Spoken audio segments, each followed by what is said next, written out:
বসে একটু চ্যালেঞ্জ করে, কিন্তু আমাদের ইলম না থাকার কারণে আমরা সেই উত্তর দিতে পারে চুপ করে থাকি। আসলে এরকম হয়। এর জন্য ইলম কালাম শিখতে হবে। আবু হানিফা রাহমাতুল্লাহকে খবর না শোনার সঙ্গে সঙ্গে আবু হানিফা রাহমাতুল্লাহ রওনা হয়ে গেলেন। আসার কথা ছিল, খবর পাঠাইছে রাত ৮টার সময়, আসার কথা তিনি আসতে আসতে রাত্র ১টা বাজাইছে। কয়টা বাজাইছেন? রাত্র ১টা। পেরেশান হয়ে গেছে রাজা, বাচ্চা পেরেশান, হায় হায়। নাস্তিক তো খুব খুশি, হুজুর পলাইছে, হুজুর ভয় পাইছে। হুজুর আসার কথা ৮টার সময়, ১২টা দিতে যায়, ১২:৩০ আসে না। তখন নাকি আবু হানিফা রাহমাতুল্লাহ উপস্থিত হইলেন।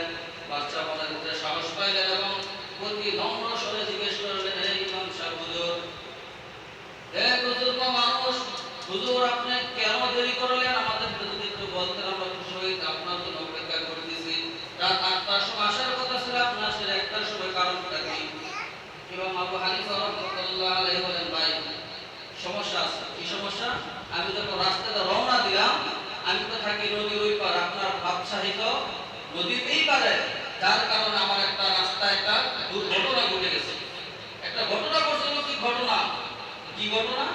যে আমি যখন আসার সময় রওনা করলাম, কোনো নৌকা পাই নাই, কোনো নৌকা নাই যে পার হবো।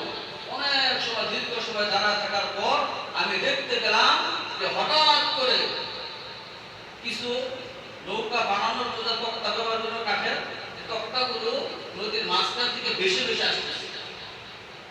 আমি দেখতে পেলাম। কিছুক্ষণ পর দেখতে পেলাম কিছু লোহার কারাক, সেগুলো নদীতে হঠাৎ করে উঠে আসছে। আয়েশা একা কিভাবে ওই কাঠগুলারে সমানভাবে যে জায়গায় লাগানো দরকার ওইভাবে দিয়া সে কারেক্টে লাগায় নৌকা বানায় ফেলছে। সুবহানাল্লাহ। এরপরে দেখলাম যে আলকাতরা ভেসে আইসা নৌকাটার আলকাতরা মারল। কে মারল সেটা আমি জানি না, অলৌকিকভাবে হয়ে গেল এবং নৌকাটা মাছ নদী থেকে আমার কাছে আসলো। আমি নৌকাতে উঠলাম, নৌকাটা আমাকে পার করে দিল। এর জন্য এত সময় লাগছে নৌকা তৈরি হইতে, তারপরে দেরি হয়েছে। তখন আমি পার হওয়ার পরে পিছন দিকে তাকায় দেখি আবার নৌকাটা অলৌকিকভাবে উধাও হয়ে গেছে। নাস্তিক ডাকতে বলে, ওসামান আল ইমাম, আপনার তো জ্ঞান বুদ্ধি মনে করছিলাম খুব ভালো, কিন্তু আপনি তো কল্পনার মতন কথা বলতেছেন যে নদীতে আমার তক্তায় এমনি এমনি ভেসে আসে নাকি? ভেসে আসছে বুঝলাম তো, নৌকাতে তক্তাগুলো ভেসে আসছে, কিন্তু আপনি এটা এমনি এমনি নৌকা হয়ে গেল। আলকাতরা কোনো মাঝি ছাড়া আপনাকে পার করে দিতে সম্ভব নাকি? সম্ভব। আল্লাহ চাইলে সম্ভব, কিন্তু আসলে এটা এমনিতে আমরা ভাবতে গেলে সম্ভব না। কি বলে সম্ভব? অবশ্যই কেউ না কেউ নৌকা বানাইতে হবে, নৌকাটা কেউ চালাইতে হবে। কি বলে ঠিক না ঠিক? কিন্তু আবু হানিফা রাহমাতুল্লাহ কথা বলার পরে নাস্তিকরা বলতেছে যে আপনার কি মাথা নষ্ট হয়ে গেছে নাকি? আবু জামানা একজন জ্ঞানী ব্যক্তি, আপনার উপাধি দিচ্ছে, আলেম উপাধি দেওয়া হয়েছে, ইমাম উপাধি দেওয়া হয়েছে, এক নম্বর আলেম হিসেবে ঘোষিত করা হয়েছে, কিন্তু আপনি কিভাবে ব্যাককলনা কথাটা বললেন? আবু হানিফা রাহমাতুল্লাহ বলতেছেন, ভাই এটা যদি ব্যাককলনা হয় তাহলে তুমি যে বললা এই নদী নালা গাছপালা পাহাড় পর্বত সমুদ্র মহাসাগর সমস্ত কিছু আসমান জমিন পৃথিবীর আসমানটা বানাইছে, তোমাকে আমাকে যে বানাইছে আমরা এমনি এমনি হয়ে গেছি। একটা নৌকা যদি এমনি এমনি না হইতে পারে তাহলে কি একটা মানুষ এমনি হয়ে গেছে? একটা গাছ এমনি এমনি হয়ে গেছে? এই যে আসমানটা ঝুলন্ত অবস্থায় আছে, কোনো ত্রুটিবিহীন, এমনি এমনি হয়ে গেছে না? এর পরিচালনা লোক আছে কেন? প্রতিদিন আপনার একই জায়গা থেকে সূর্য উঠতেছে, একই জায়গায় অস্ত যাচ্ছে, কোনো ভুল রাস্তায় পরিচালনা হচ্ছে না। কিন্তু আমাদের দুনিয়ার জমিনে যারা রাষ্ট্র চালায় তারা আছে না নাই? আছে না নাই? জ্ঞানদাম আছে না নাই? দুনিয়ার জমিনে যারা আমরা দেশ চালাই, জ্ঞানদাম আছে না? কিন্তু আল্লাহ তাআলা যে পৃথিবী চালাচ্ছে, যে ব্যক্তিটা যে নাকি পৃথিবী চালাচ্ছে, ওই মহানের কোনো জ্ঞানদাম হচ্ছে না। প্রতিদিন যে জায়গা থেকে সূর্য উঠতেছে ওই জায়গায় আবার অস্ত যাইতেছে এবং তাদের নির্দিষ্ট সময় তারা ওই জায়গায় চলে যাচ্ছে না। সূর্য কখনো রাত্রে বেলা উঠতেছে, কখনো যদি এই জায়গায় দেখতেন যে আরেকজন থাকতো তাহলে দেখতেন যে মারামারি লেগে যেত। হ্যাঁ, তোমার কথা থেকে প্রতিদিন সকালে সূর্য উঠাইতে হবে, আজকে রাত্রে উঠবে। কি বলে ঠিক আছে ঠিক? এটা ভাবলে যে সূর্যটা প্রতিদিন একই সময় একই টাইম একই জায়গা থেকে যেভাবে উঠে একই সময় একই টাইমে আবার গিয়া অস্ত যাচ্ছে। চন্দ্রের একই অবস্থা, তারপর একই অবস্থা, গাছপালা যেভাবে যেটা ওঠার কথা যেভাবে থাকা সেভাবেই হচ্ছে, মানুষ যেভাবে সৃষ্টি হওয়ার কথা সেভাবেই হচ্ছে, তাহলে অবশ্যই এটা একজন পরিচালনা করা স্রষ্টা আছে না নাই? এইটাকে অস্তিত্বকে বিশ্বাস করে যে আমাদেরকে কেউ সৃষ্টি করছে, যদি বিশ্বাস না করতে পারি তাহলে আমরা আমল করতে পারবো না, আমরা ওই নাস্তিকের খাতায় চলে যাবো। আমাদের মন আমাদেরকে বলে যে তুমি কার ইবাদত করতেছো, স্রষ্টাকে, তোমাকে তোকে সৃষ্টি করে স্রষ্টাকে সৃষ্টি করছে কি, এরকম একটা ধারণা আসে না নাই? আসে না মনের ভিতরে? এগুলা কল্পনা করাও যাবে না। আল্লাহ তাআলা আমাদের সামনে যে কোরআন হাদিস রেখে দিয়েছে, সেই কোরআন হাদিস নিয়ে আমাদেরকে দুনিয়ার জমিনে চলতে হবে। আল্লাহর অস্তিত্ব সম্পর্কে জানতে হবে।